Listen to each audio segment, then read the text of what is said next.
Good afternoon, and welcome to our Alaska Collaborative on Health and the Environment teleconference on mercury in women of childbearing age in 25 countries, about a recent study that found harmful levels of mercury in women across the globe. My name is Diana DeFazio, and on behalf of Alaska Community Action on Toxics, I'll be facilitating today's call. CHE Alaska is a regional partnership group of the National Collaborative on Health and the Environment. CHE Alaska aims to advance knowledge and effective action to address growing concerns about the links between human health and environmental factors. You can find more information at akaction.org and also at healthandenvironment.org. Our call will last 1 hour. During the last 10 minutes, we will have time for discussion and invite participants to ask questions or make comments. We have two speakers today. Our first speaker, Lee Bell, will be referring to presentation slides. I sent a link to the PDF earlier today to everyone who signed up for the call. If you signed up today, you will need to go to the homepage of our website at akaction.org, and there you will see a link to the PDF beneath the title of today's call. Keep in mind that this is an audio-only teleconference rather than a webinar, so you will need to click through the document yourself. Our presenter will say next slide to help you follow along. Now I'd like to go ahead and introduce both of our speakers. Lee Bell is the Mercury and POPs Policy Advisor for the International POPs Elimination Network, or IPEN, and has over 20 years' experience in research and analysis of industrial pollution, hazardous waste, contaminated sites, and associated issues. Mr. Bell has authored a range of reports and articles on the trade and impact of mercury, POPs, and other pollutants on the environment and human health. He is currently a member of the Basel Convention Small Intersessional Working Group on POPs Waste and the Stockholm Convention Best Available Techniques and Best Environmental Practices and Dioxin Toolkit Expert Group. He has recently co-authored the book, Toxic Ash Poisons Our Food Chain, a comprehensive analysis of the impact of contaminated waste incinerator ash across the globe. Mr. Bell has a master's degree in ecologically sustainable development, specializing in contaminated sites management. And Erika Apatiki is a bilingual St. Lawrence Island Yupik who lives in Gambell, Alaska. She is the full-time manager at Savoonga Incorporated. Since 2014, Erika has worked part-time as a community health researcher for Alaska Community Action on Toxics to assist with health and environmental research activities, such as the mercury hair sampling study on St. Lawrence Island.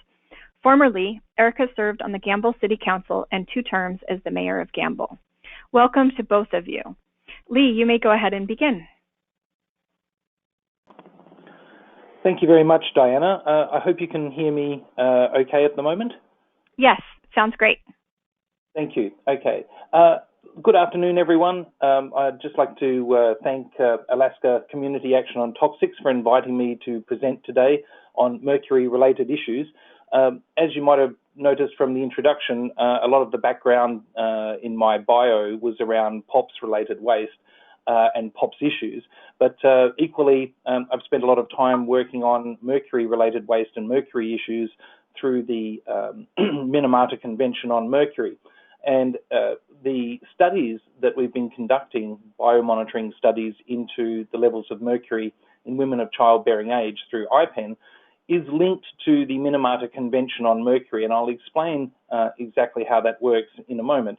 But the essence of what we're trying to do is highlight the problems of mercury contamination around the globe and to try and get policymakers and legislators to take action to address the issue of ocean pollutants of mercury as well as terrestrial pollution by mercury. So I guess without further ado, I'll move through the slides. The mercury study that we were discussing, mercury in women of childbearing age in 25 countries, is one of a series of studies, and I'll explain that later as I go through the presentation and where the study on St. Lawrence Island fits in with the overall scheme of the investigations that we've been conducting. For those of you who are looking at the presentation, currently you should be looking at the opening slide, which has got the IPEN logo and the title of the report. And so I'll be moving on to next slide now. And the next slide is the one that you will see there will be a photo of a Japanese lady from the port city of Minamata. And she's holding her child who has suffered from a particular condition known as Minamata disease. And this is a condition that is caused by high levels of mercury poisoning. And the reason the word Minamata is used extensively when discussing mercury issues is because this was really the first time in Minamata Bay in Japan in the 1950s where mercury poisoning was recognized on a larger scale. Most health professionals had been aware for many, many years that mercury was toxic, but this was a case of industrial mercury poisoning where mercury was released by the Chiso Foundation, a company that was a manufacturer in that town. They released mercury waste into the ocean waters around Minamata Bay, which contaminated the local fish. And then, in turn, when those fish were consumed by the townspeople of Minamata, this particular disease started to spread through the community. And it took quite some time to work out what was the source of the problem. The problem hasn't exactly been fixed. There are many, many victims of Minamata disease in Japan currently who are still fighting for compensation and justice. And many of them have received treatment, but many more have not. So it's still a relevant issue, and I will explain how that's a linkage to the current international legal framework around mercury in a moment. But suffice to say that mercury is highly toxic to human health. It's a potent neurotoxin and a metal that's especially damaging to the developing brain of the fetus, and it can affect the developing fetus months after the mother has been exposed.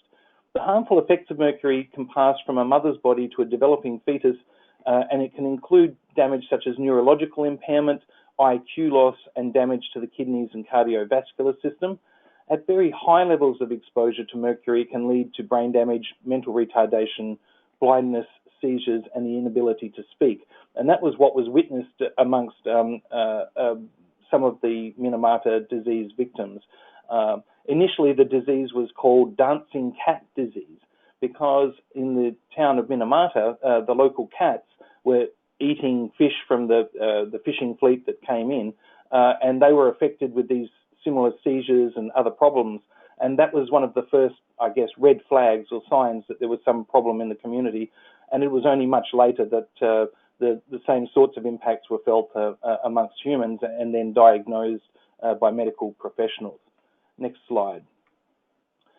So the Mercury Convention, or the Mercury Treaty as we call it, which is formally entitled the Minamata Convention on Mercury, has been under development for some time. The term Minamata Convention was basically coined to reflect that tragedy that occurred in Japan in the 1950s and later, to reflect the seriousness of mercury pollution worldwide. And the Minamata Convention is a global treaty that is a legally binding treaty that was developed because it was recognized that mercury pollution across the globe has reached such a level of concern to human health that it required an international response and not just, I guess, an ad hoc or patchwork national response to localized pollution issues. So a bit of history about the Minamata Convention. In 2001, the Governing Council of the UN requested that UNEP undertake, and UNEP's the United Nations Environment Programme, undertake a global study of mercury pollution impacts, as well as health effects, long-range transport, and the sort of control measures that might be used to bring mercury pollution under control. By February 2009, the Governing Council decided that the current measures to control global mercury pollution were insufficient and that a global legally binding instrument was required. And as a result, an international negotiating committee was formed to allow countries to negotiate and develop a text for the final convention. So over the course of 7 INC meetings, or International Negotiating Committee meetings, the text was developed, and at INC 7 in Jordan, a draft text for the convention was finalised. On the 10th of October 2013, at a conference of plenipotentiaries, a diplomatic conference in Kumamoto, Japan, the convention was adopted and opened for signature. However, that didn't mean it came into effect or had legal force at that point. It required 50 ratifications, and the way that treaties work is that first a country must sign a convention, and then at a later point, once it's undertaken passing of local laws within its own jurisdiction and is effectively in a position to ratify the convention, they go through the second ratification process. Once there are 50 national ratifications to the convention, it enters into force. And this occurred on the 16th of August 2017. Since that time, 2 conferences of the parties have met. So the Conference of the Parties is where representatives of all of the ratified parties and signatories to the convention attend and conduct further debate and discussions over different elements of the convention. So that has occurred firstly in Geneva in 2017, and more recently COP2 was held in Geneva just recently in November 2018. So all of this work that has taken place over the last nearly 20 years around developing a legal framework for mercury has been intended to restrict the amount of mercury pollution going into the atmosphere and to prevent human impacts and exposure. Next slide. The objective in the text of the Minamata Convention is for the protection of human health from man-made mercury pollution. And some of the key features of it are that it seeks major reductions and control on the global supply and trade of mercury.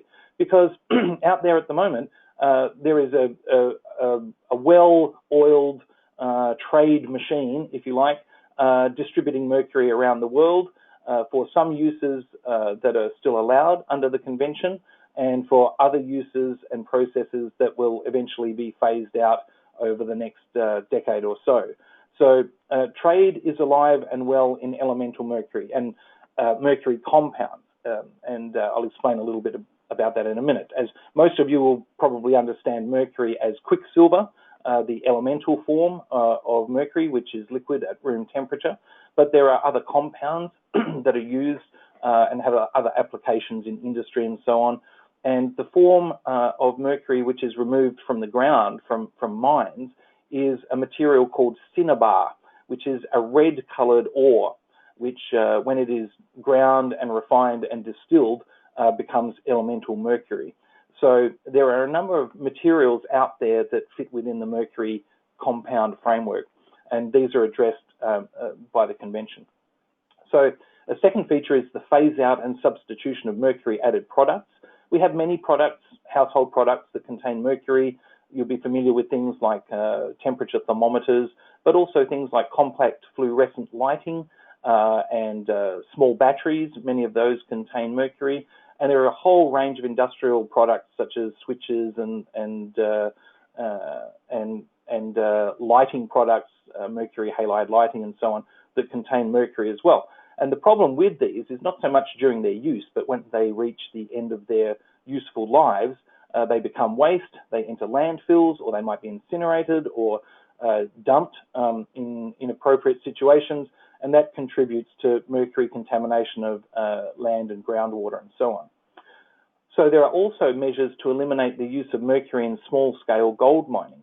This is not industrial-scale mining. This is very, very basic mercury, very basic gold mining, where people are perhaps panning or using similar techniques, and they use mercury to amalgamate that gold dust at the bottom of their ore pan or whatever type of process they're using, because mercury and gold will amalgamate into each other. That's not so much the problematic aspect. The more problematic aspect is when they then burn the mercury off to leave the gold behind. And obviously all of that mercury is then dispersed to the atmosphere. For people conducting the gold mining using mercury, they're of course exposed very directly, mainly through inhalation of the fumes, but also through general handling of the mercury itself and of the disposal of mercury waste close to their communities, which then goes on to contaminate local soils and their fish stocks if they have those available as well. So the use of mercury in small-scale gold mining is currently the largest source of atmospheric pollution of mercury in the world, and probably one of the largest sources of releases to the environment, to land and water. So it's a major issue with around 20 million people involved in the practice. Another feature of the convention is tighter controls on mercury emissions and releases from industrial processes. The main one of concern is coal burning for energy production, but there are a range of other industries that also produce mercury in their emissions, such as cement kilns and metallurgy plants.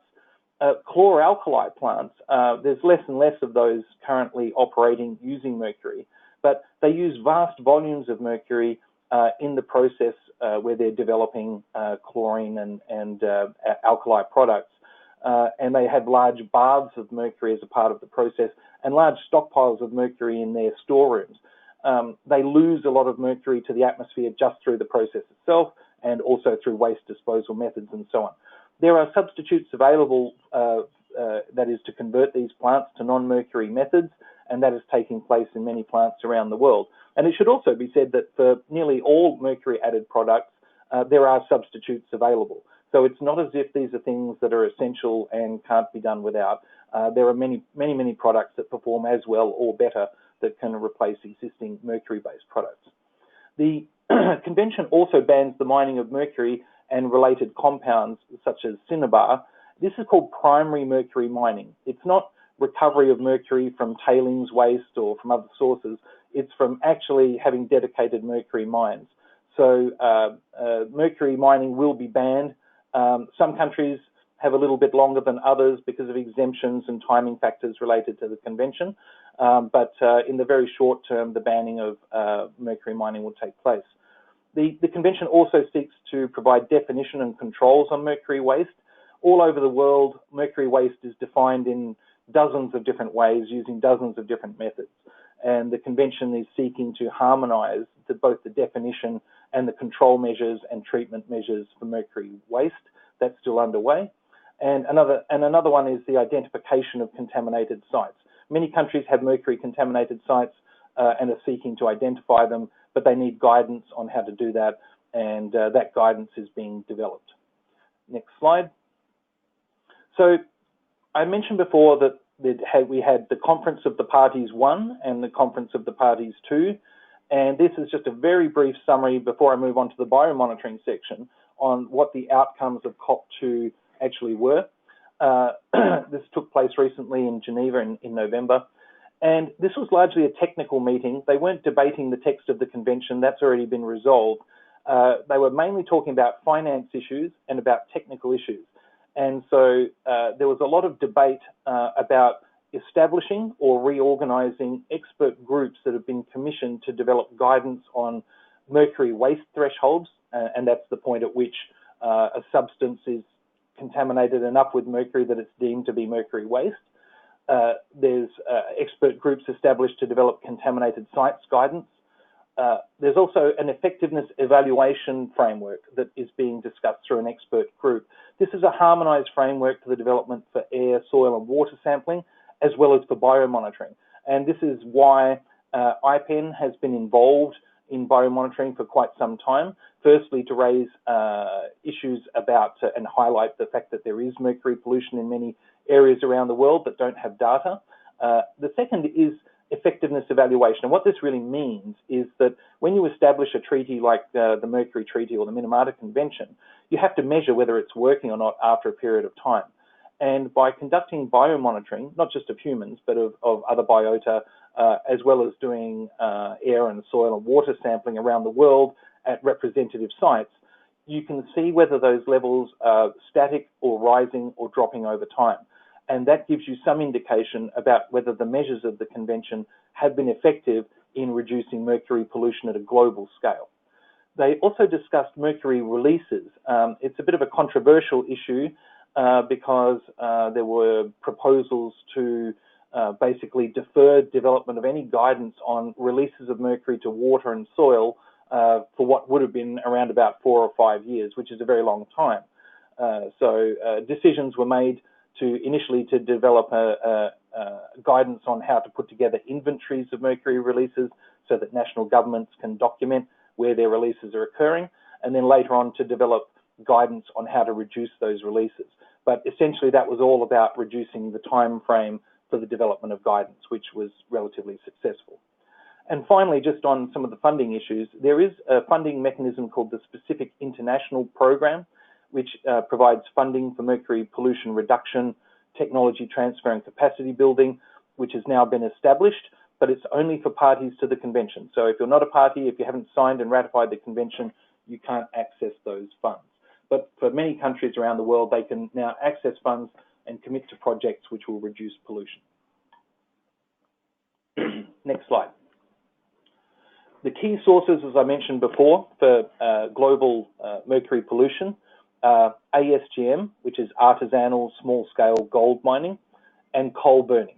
And you can see in the center frame picture there that you've got a fellow, I believe this is Indonesia, and he's panning some of his concentrated ore with gold and gold specks in it.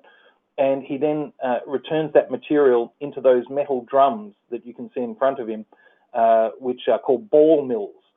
And he puts his concentrated ore into those ball mills and then adds mercury to that. And there are metal balls inside those containers, and they rotate for some period of time. And it serves to crush and amalgamate the mercury and the ore together to extract as much gold as possible. It is then taken out and placed into what you can see below, which is a crucible, and a blowtorch is applied, which burns off the mercury and leaves behind the gold. And this is the basic elements of the practice of mercury-based ASGM mining.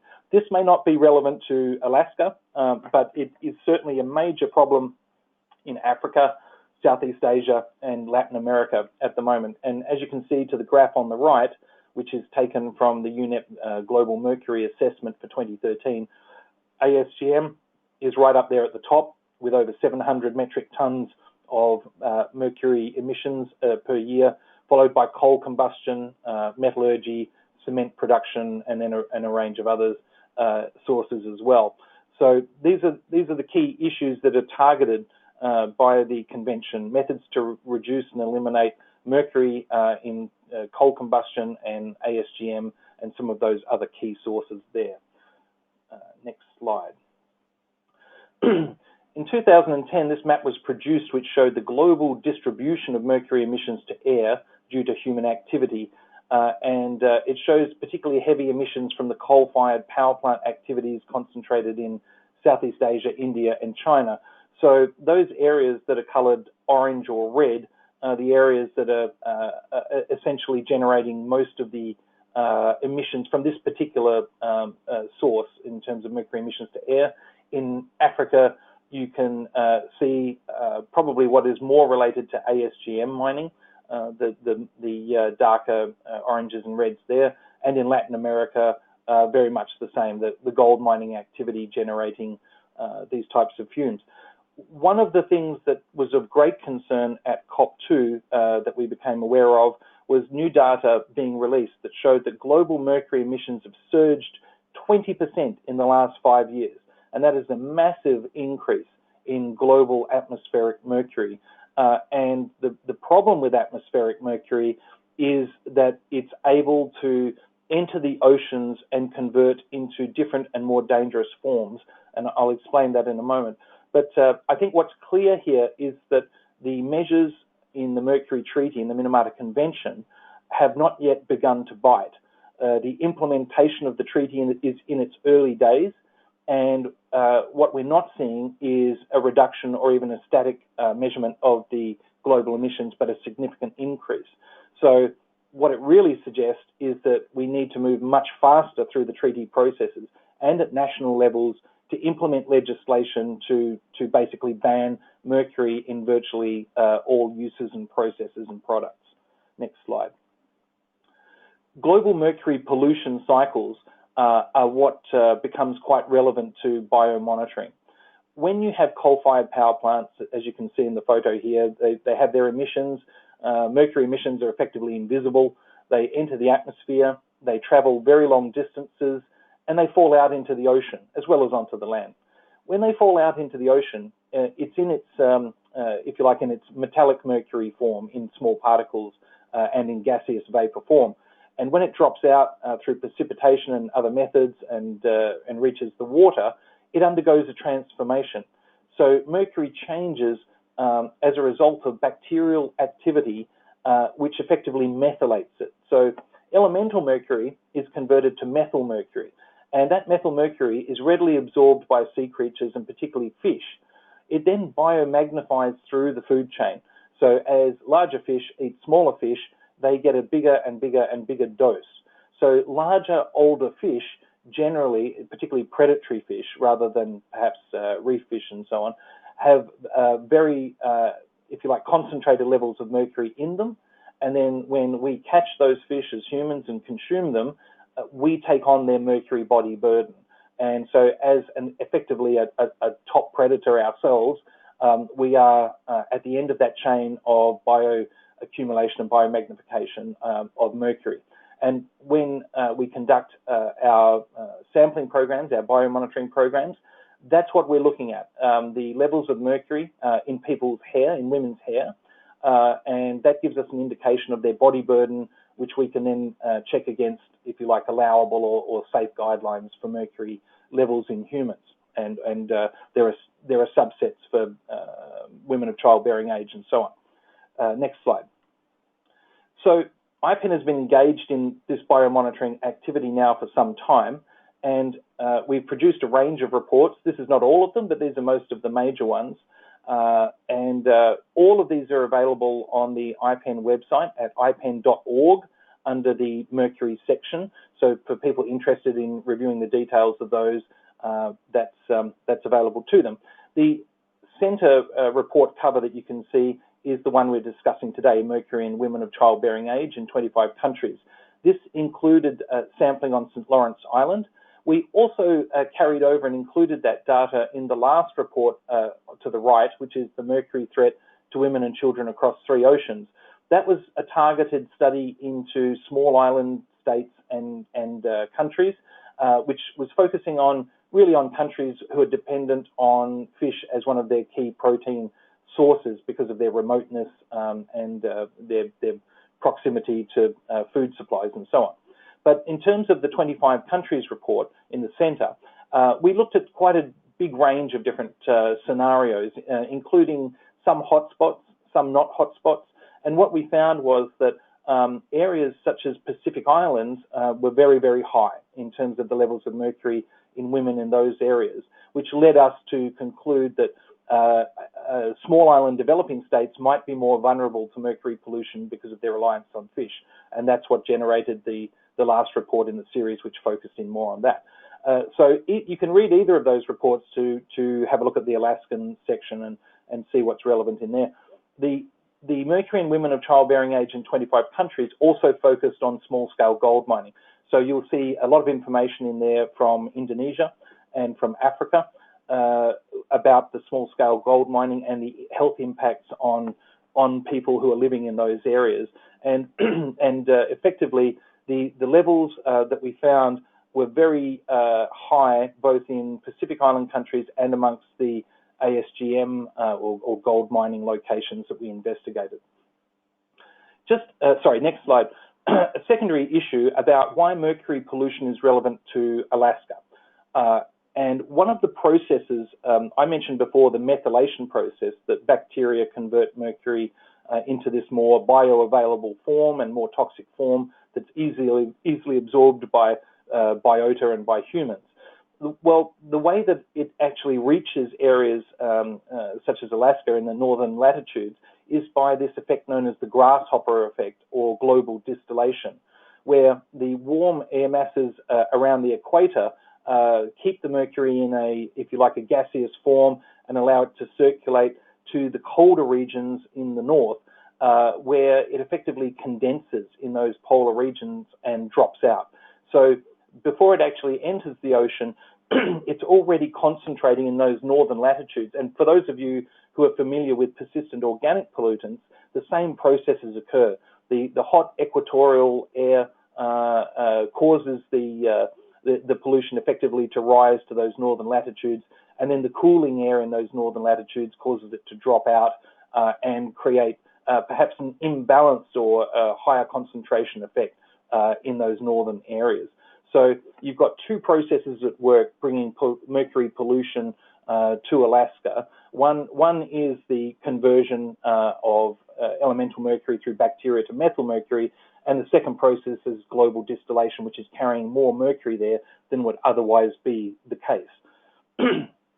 So the biomonitoring that we assisted with conducting in St. Lawrence Island, Alaska, was in 2 locations, in Gambell and Savoonga, and I hope I'm saying that correctly with my terrible Australian accent. But essentially, these are populations of the Yupik people who are highly reliant on seafood, including marine mammals as well as fish for their subsistence diet. And although we were actually studying, in most cases, developing countries, and that this is effectively a jurisdiction of the US, we felt that it was more representative actually of some of the subsistence communities that we were studying elsewhere, even though it was a part of the US jurisdiction. And that's why we looked at this location with interest, and particularly because it added the angle of marine mammals, which we were not able to investigate in any of the other locations that we looked at. And we wanted to check to see whether that added some different factors in terms of women's exposure. So the sample group that we were looking at were women of childbearing age, and because of various legal restrictions, that's effectively the ages of 18 to 44 years old, although obviously biologically that's not a limitation, but legally what we're allowed to sample at the laboratory is limited to those age brackets. And I should just mention at this point that when I talk about the laboratory, our partner, the Biodiversity Research Institute, or BRI, located in Maine in the US, analyzes all of the sampling material, that is the hair samples. So IPEN coordinates these sampling operations. On the ground, we have local community members and members such as Alaska Community Action on Toxics coordinating the on-the-ground sampling procedure and explaining the process to local women and so forth. And then the hair samples, which are all taken under an accredited scientific protocol, which has been through ethics reviews and a range of other processes to ensure not just that it's conducted ethically, but that it's consistent between locations. The hair samples are then sent to the laboratory where they're all analysed using the same method, so we have comparability of results. And the results, which I'll show you next, so next slide, you'll see a graph here. I'll just explain a little bit about this chart. Up in the blue box on the top right-hand side of the slide, it shows effectively what's happening in each of these bar charts. So the green bar shows the level, the average or median level at which the mercury was found in terms of concentrations in the women in that location. There is then two red bars across that. The solid red bar is the hair reference dose level, which is equivalent to the US EPA reference dose for mercury in human hair. There's conversions involved, which are detailed, and I won't go into them. But effectively, 1 part per million, or 1 ppm in hair, is what is proposed as the safe maximum limit before, if you like, negative impacts may occur on the mother or the fetus. However, new science has been developed and released, which is suggesting that a level of 0.58 ppm, around about half of the existing reference dose level, is actually the level at which impacts may start to occur. That hasn't been formalised as a level in any legislation at this stage, so we currently use the 1 ppm level, but also show the 0.58 ppm level so that people can have an idea of where they sit within that process. So here you will see in the main chart to the left all of the countries where we conducted sampling, and they're arranged effectively by the highest levels running through to the lowest levels rather than alphabetical or regional distributions or anything like that, so that people can get an idea of where they sat globally in terms of their location. And if you look to the left, the very highest level you'll see is Indonesia. They had very high average levels amongst the ASGM workers. And then you'll see a list of Pacific islands such as Tonga, Cook Islands, Kiribati, Marshall Islands, and so on, they don't have any heavy industry that produces mercury. So they weren't, if you like, subject to any local exposure sources. Their only exposure source was through dietary protein through fish.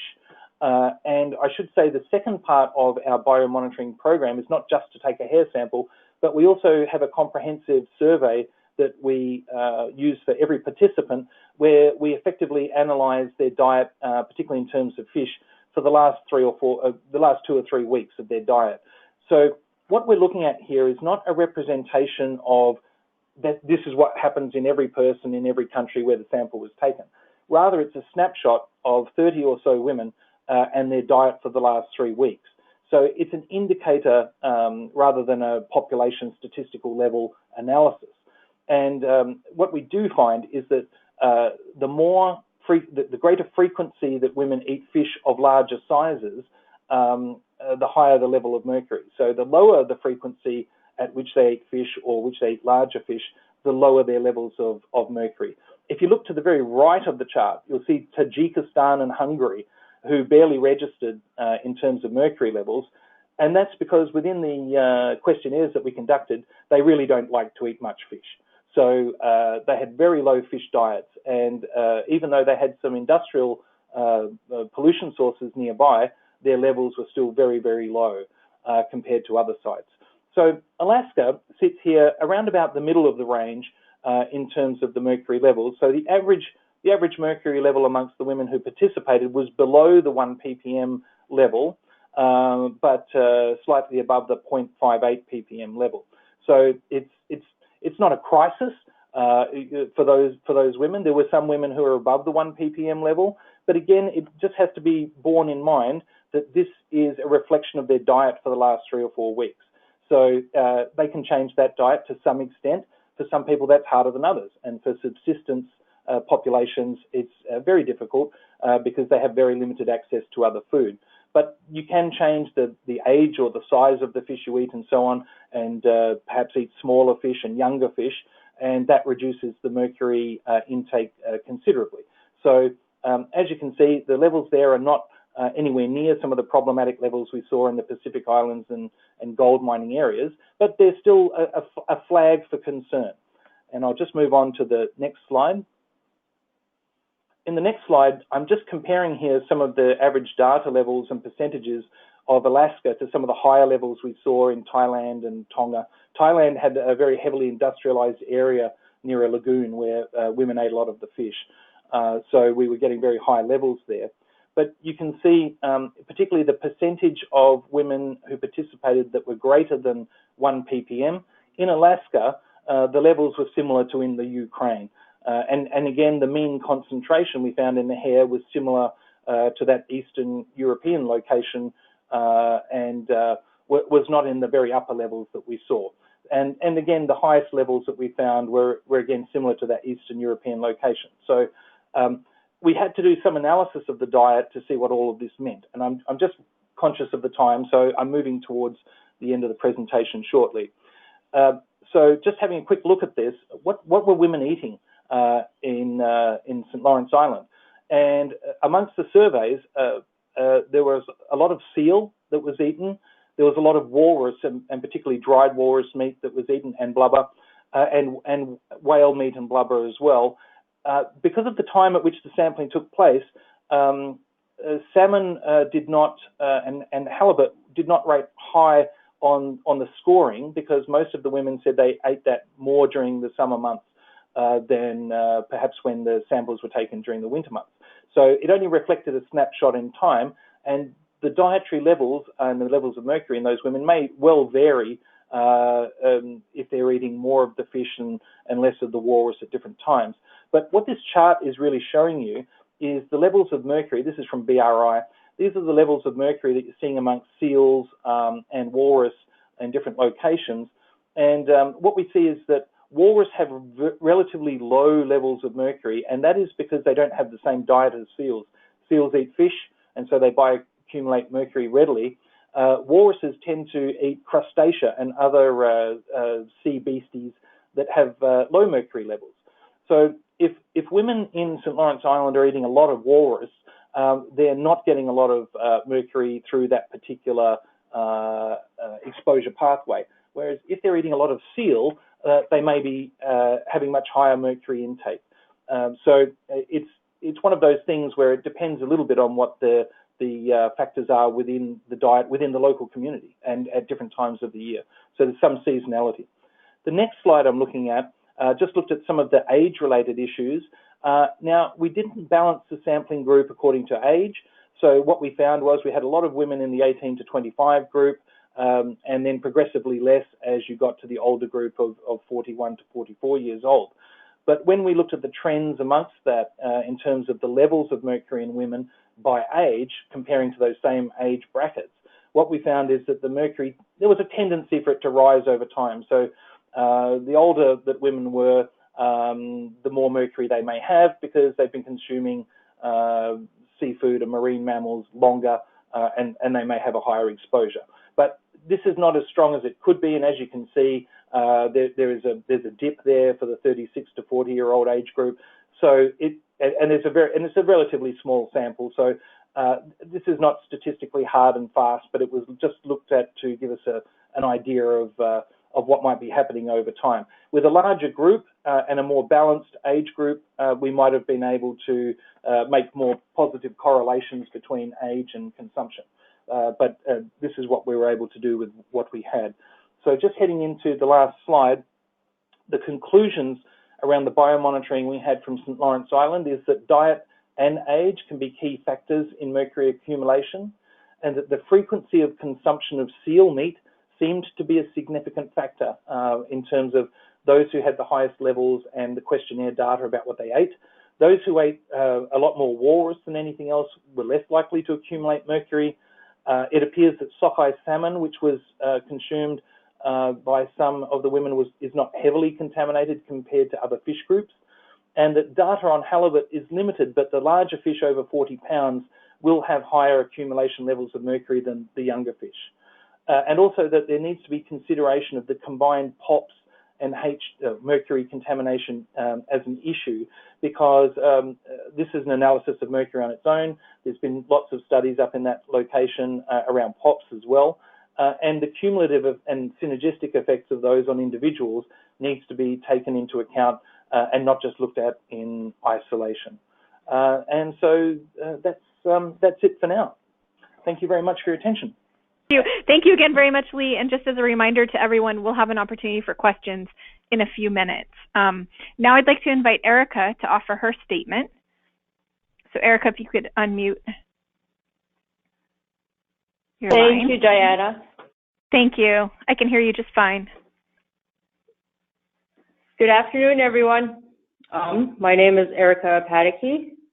I live in the St. Lawrence Island Yupik community of Gambell, located in the northern Bering Sea in the Arctic. My family and I maintain our traditional subsistence way of life. We depend on plants and berries, reindeer, fish, and marine mammals to sustain us as our ancestors have before us over many generations. I currently serve as a community health researcher with Alaska Community Action on Toxics and with our other community health researchers from Savoonga.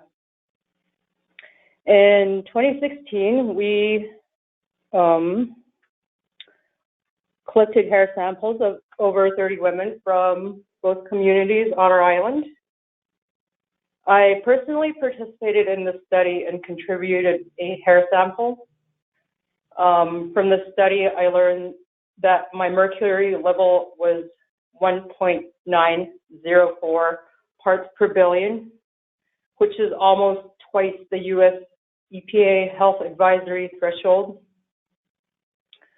This toxic mercury comes from industries that are far away, that pollute our traditional foods and people. This is really a terrible injustice. Our traditional foods have sustained us for generations. We must be able to continue this because it is vital for our physical, cultural, and spiritual sustenance, health, and well-being.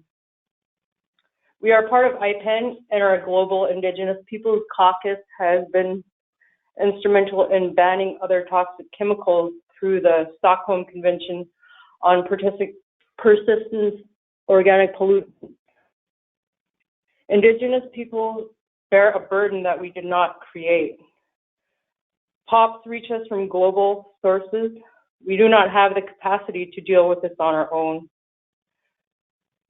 We are calling on the governments of the world to take action to eliminate mercury pollution from mining, coal combustion, and other sources of traditional foods and harm our health and well-being without our consent. Due to special vulnerability of our Arctic communities, we emphasize the necessity of total elimination of mercury and other toxic chemicals that are harming us. I respectfully urge policymakers to take action to protect our health and well-being, the health of our future generations, our lands and territories globally. That was my statement. Great. Thank you, Erika. Thank you so much. We appreciate your participating today. So now I'd like to open the call up to our participants to ask questions or make comments. So if you'd like to do so, press *2 to unmute your line. And if your question is directed to someone specific, then please say so. We also would appreciate it if you'd state your name and affiliation. And if you would press *2 when you're done speaking, so we can make sure to eliminate background noise. Hello. Hi. Hello. Hi, my name is Dr. Arnold Wendroff of the Mercury Poisoning Project in Brooklyn, New York. And I emailed you earlier today. I don't know if you received it, but I want to apprise Mr. Lee in particular, but the listeners in general, of the Minamata Convention. Was the participants there were presented with a series of 5 brochures or modules. And they were mercury in products and wastes in industry, artisanal gold mining, dentistry, which were all incorporated into the convention. But module 5, which I was a major contributor to, was ignored. And it's entitled Cultural Uses of Mercury. You can find it online. And the issue is, which your organization and manifold other environmental health organizations have not merely failed, but refused to address, is the enormous magical and religious use of elemental mercury in a wide variety of Caribbean and to some extent Latino cultures, where people intentionally sprinkle unit weights of 10 grams of mercury on the floors of their homes, and as well as in other uses, in the belief, possibly misguided, that the mercury attracts good and repels evil. And anyone with a computer and an internet connection can verify this by typing in the 2 words Mercury and Santeria, capital SANTERIA, into a search engine or preferably Google Scholar. Now, did you receive this material that I sent earlier today? Hello? Hi. Well, this was sent to Ms. DeFazio, but Mr. Lee, were you aware of Module 5 that the UNEP put together? Michael Bender of the Mercury Project and myself was the major contributor. Does this ring a bell with you? Yes, it does, and it is a real problem, and it should have been UNEP didn't address it. Excuse me. Yeah, go ahead. Please let Lee Bell finish, and then I welcome you to respond.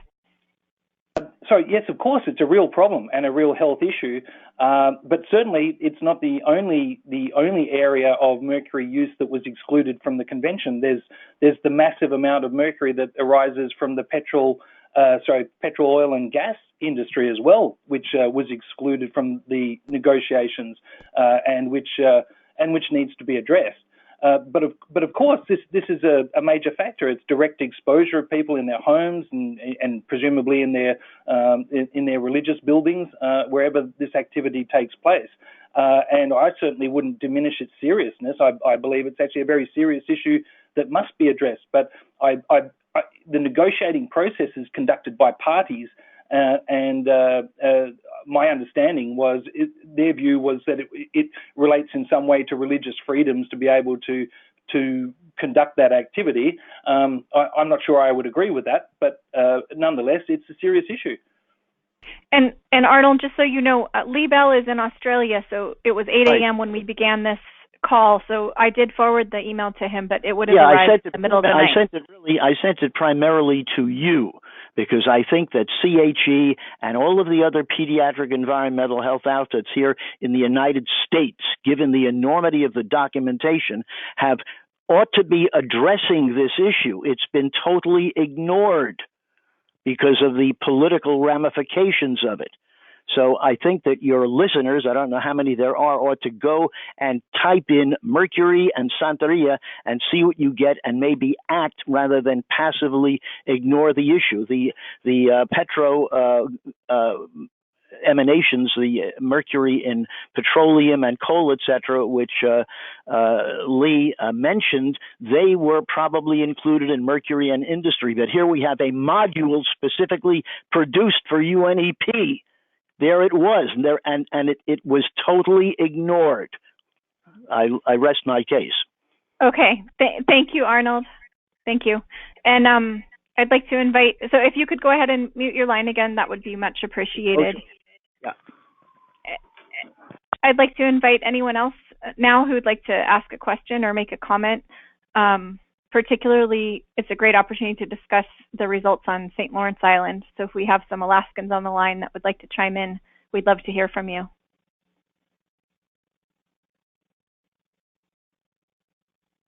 Star 2 is the command to unmute your line.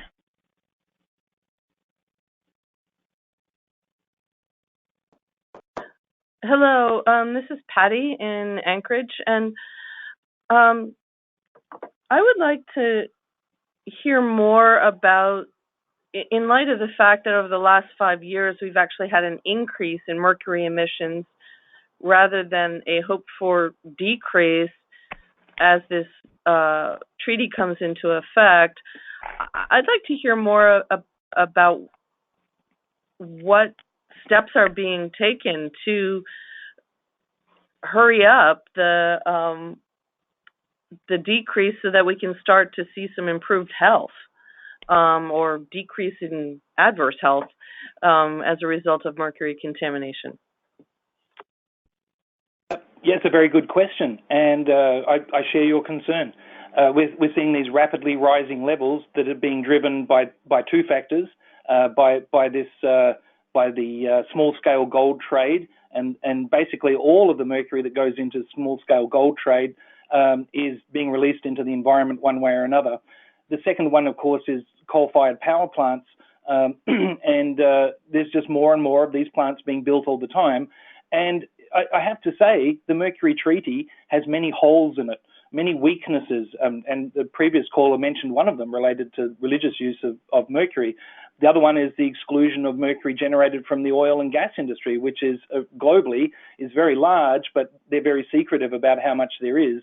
And when I say the oil and gas industry, I mean what they do is they have to strip the mercury out of their gas to prevent it eating the aluminium out of their processing systems. So they actually end up with barrels of elemental mercury, which they then put onto the market. They also have sludgy mercury waste, which ends up, no doubt, in landfills and other places. But it's really the coal-fired power plants and ASGM that are driving the large atmospheric levels. And one of the problems we have is that the way that the convention was negotiated doesn't apply the restrictions and mercury controls and reductions to existing plants.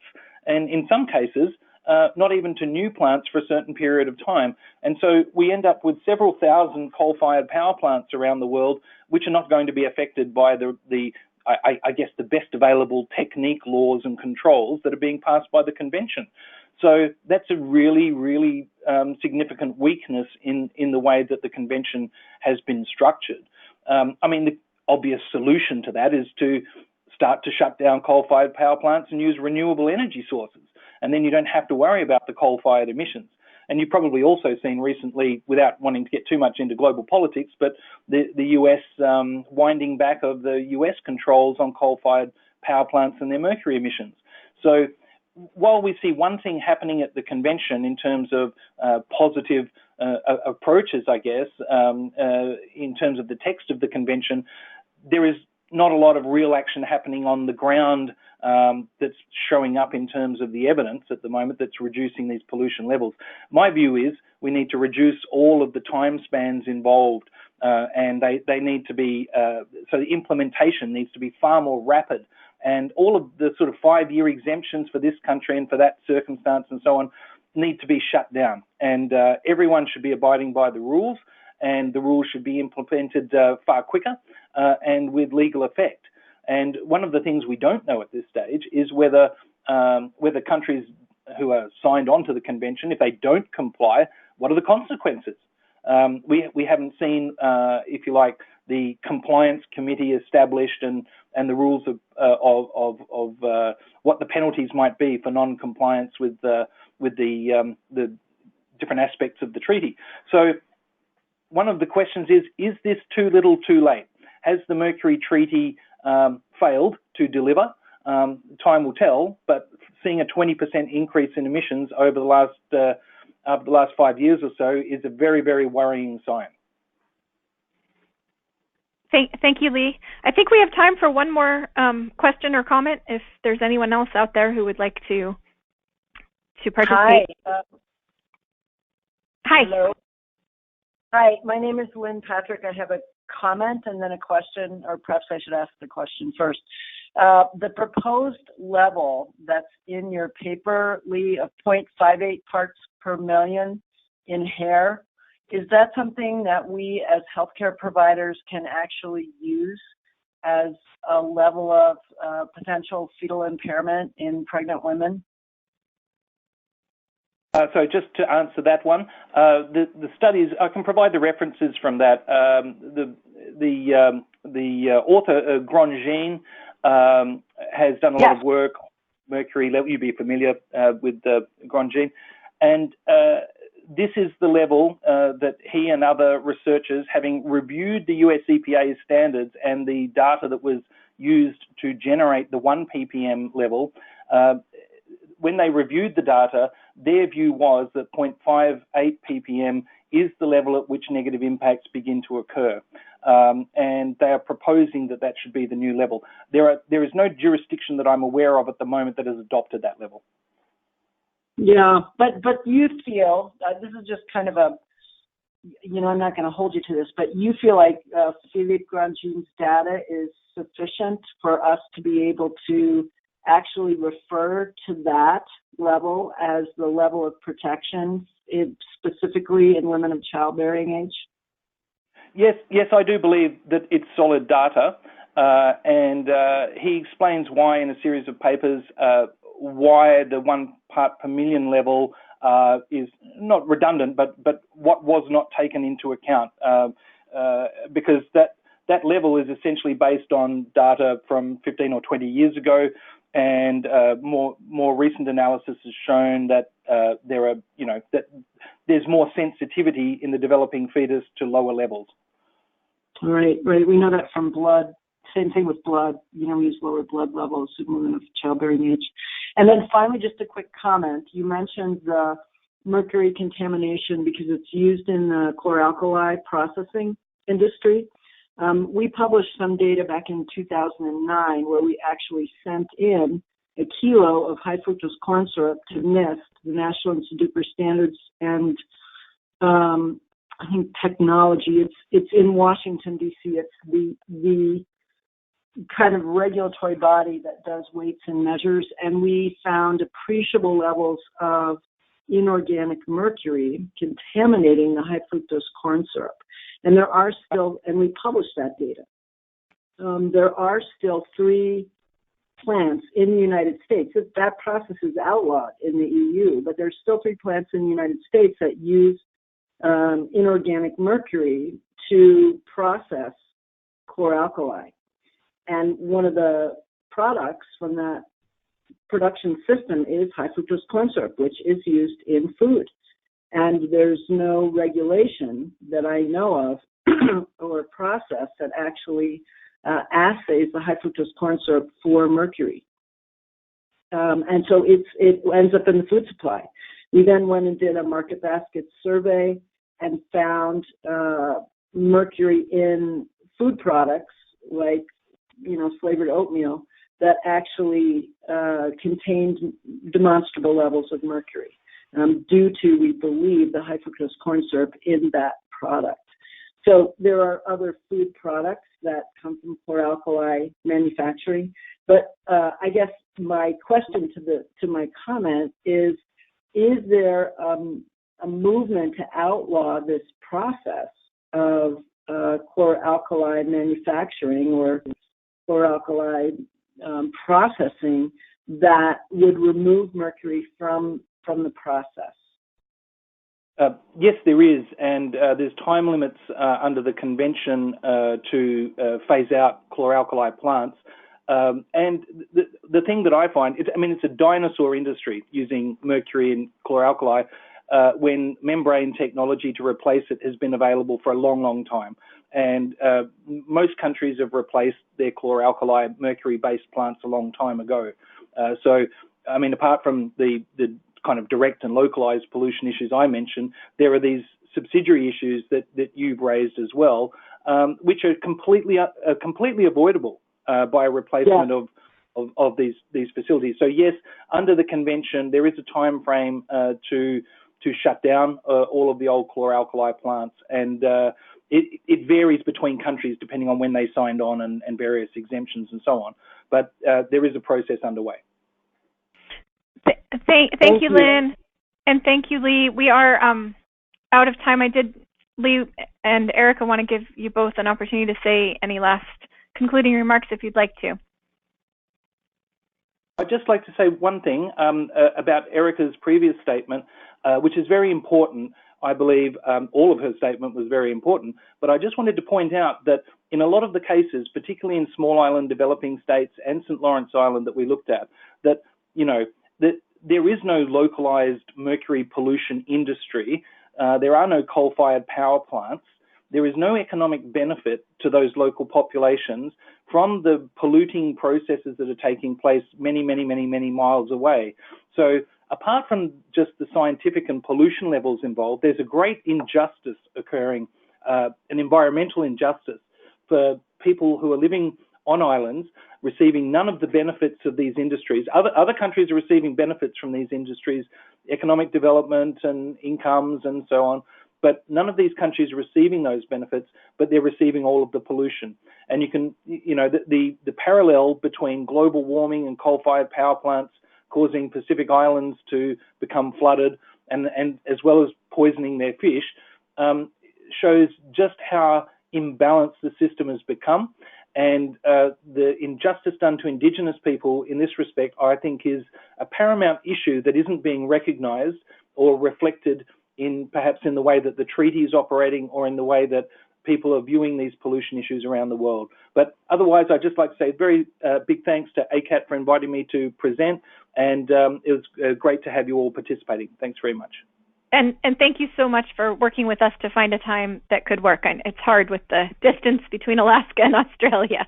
So we really appreciate that you were able to join us early in the morning, your time, and to all of our participants for participating in the afternoon when we normally have a morning call. So again, I want to thank everyone for participating today. Please consider making a donation to Alaska Community Action on Toxics to support our monthly Che Alaska calls. Your contribution of just $10, $20 or more will help provide the support we need to continue bringing you these calls throughout the year. And you can give online at akaction.org. Stay tuned to learn about our February call, which we're working on right now. You'll receive an email with the information about the date and the topic for that call in the next week. So thank you so much. If you have additional questions or comments, please feel free to contact us by calling 907-222-7714. Thank you again, everyone, and have a wonderful day.